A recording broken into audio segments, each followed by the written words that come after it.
biz Rasululloh sallallohu alayhi vasallam bilan birga bir janozaga deydilar Abu Hurayra. Payg'ambarimiz Muhammad sallallohu alayhi vasallam qabr tepasiga kelib, qabr yonida bir joyda o'tirib, qabrni ko'rsatib turib aytdilar: qabr mayit kelganda va qabrga kirgizilayotganda ochiq aniq so'z so'zlaydi mayitga. Ey odamzod o'g'li,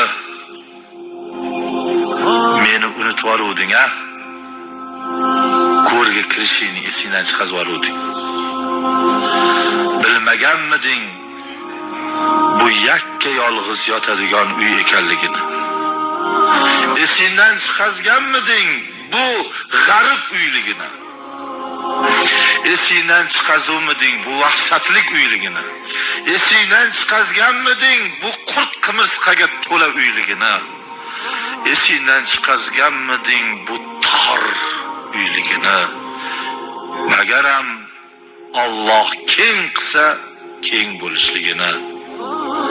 So'ng aytdilar payg'ambarimiz: qabr bir kimga jannat bog'laridan bir bog'chadir, bir kimga do'zaxning o'tli chuqurlaridan bir o'tlik azoblik chuqurdir dedilar.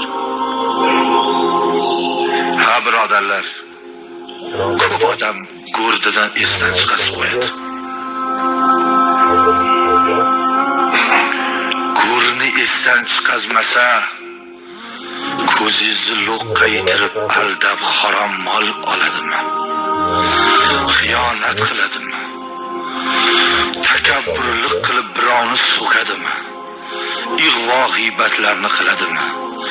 Go'r esdan chiqqanki hayya alas salah, hayya alal falah degan nidoga javob bermaydi-da. Go'r esdan chiqqanki bola chaqadan tingan bo'lsa ham moli dunyoga yopishgan. Kiring men masjidga, to'xtating endi. Endi bu yog'iga yosh yigit bo'lmaysiz, bu pul ham sizni qaytadan yo yigit qilib qo'ymaydi. Endi o safarni g'arib xona, qurt xona, dahshatli xonangizni jannatga aylantiradigan ish qiling endi. 3 etaj imorat qilsangiz ham puf aytib jon chiqsa o bir etajiga, ikkinchi etajiga qo'yib qo'ymaydi sizni. 1 gektar yeringiz